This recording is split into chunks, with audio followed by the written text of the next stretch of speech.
Ever look at your energy bill or your internet bill and just wonder who actually decides this number? Well, it turns out it's a world of really high stakes decisions and some pretty impossible choices. Today, we're going to pull back the curtain on all of it. So, who really controls the price of your energy and broadband? It seems like a simple question, right? But the answer is super complex. You might think it's just the companies you pay every month, but the real power, that lies with a couple of key organizations here in the UK that have a massive, massive impact on your wallet. Okay, so meet the main players. Ofgem, they're the energy regulator. And Ofcom, they handle everything broadband and telecoms. Now, their job, in theory, is to make sure these essential markets work for all of us. But as we're about to see, trying to keep everyone happy, well, it's a pretty much impossible task. Right, let's get into this because this is the heart of the problem. You've got to picture regulators on this constant high-wire act. On one hand, they need to keep prices low for you, for me, for everyone.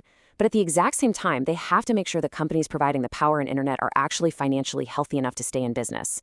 And, as if that wasn't enough, they also have to somehow encourage those same companies to invest billions in the networks of the future. And here's the catch. Making a move to help one of these things almost always ends up hurting one of the others. So let's start with the part that hits your wallet most directly, the price puzzle. This is all about how these regulators try to wrangle what you actually pay. So, in the energy market, Ofgem's main tool, their big weapon, if you will, is the price cap. It was originally designed to be like a shield, to protect all of us from these crazy, unpredictable spikes in energy costs and just make sure we weren't being taken for a ride. But this simple shield, it had this massive, completely unintended side effect. Now, this 80% you see here, that's not a price drop. No, this represents a huge and kind of worrying shift in how we all behave as consumers. So in 2022, the number of people who bothered to switch their energy supplier just plummeted by over 80%. And why? Well, think about it. With that price cap in place, pretty much every company was charging the exact same maximum price. So the whole incentive to shop around, to look for a better deal, which is supposed to be the bedrock of a competitive market, it just, poof, it basically vanished. All right, let's switch gears over to broadband. Ofcom has a totally different puzzle to solve. Instead of putting a cap on your final monthly bill, they go a level deeper.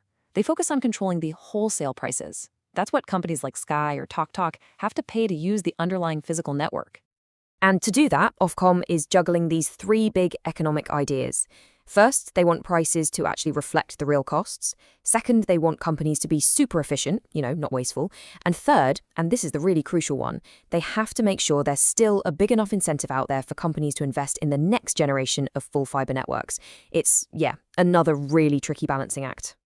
Okay, so pricing is one major headache, but regulating competition, that is a whole other can of worms. And for Ofgem and Ofcom, it is a tale of two completely opposite problems.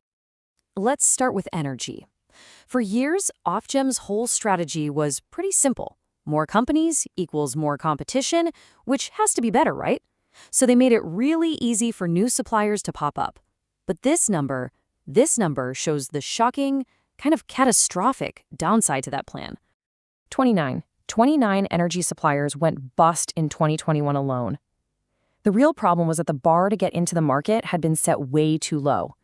Ofgem's big push for more choice meant a lot of these new suppliers were basically startups with really thin financial cushions. They hadn't been properly stress tested for a real market shock, so when wholesale gas prices suddenly went through the roof, they just didn't have the cash to absorb the hit.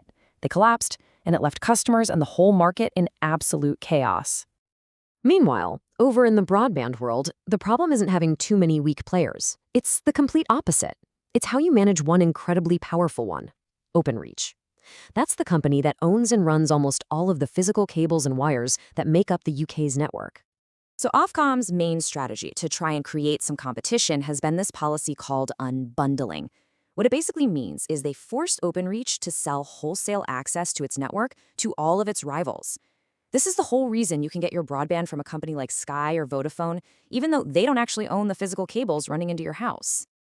And this is where it all gets really, really tricky. You see, every single one of these decisions a regulator makes about prices and competition today has this massive ripple effect on the future.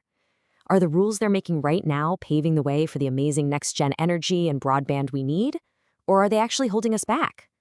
Which brings us to the billion-dollar question for Ofcom. Did forcing Openreach to share its network actually lead to more investment in better broadband, or did it accidentally kill the incentive for anyone to build new stuff? You'll find people who will argue passionately for both sides, and honestly, the evidence is completely contradictory. So, on one side of the argument, you've got this 2010 report from the Berkman Center at Harvard. And they looked at it and basically concluded that unbundling was a clear win. It created a more competitive market, which in turn drove more investment, more innovation, and lower prices. Sounds great, right? Well, hold on, because just a year before that, a different study looking at the whole European market came to the exact opposite conclusion. It found that this kind of policy actually discouraged the main network owner from investing in upgrades and didn't really do much to spur on the new guys to invest much either. So, who's right? And that right there just perfectly sums up the core trade-off at the heart of all this regulation.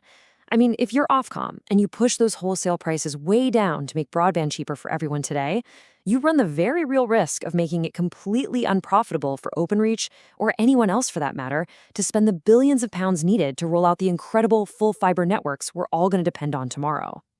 So let's pull all these threads together. What does this impossible balancing act, this trilemma, as some people call it, what does it actually look like when we put it all on the table?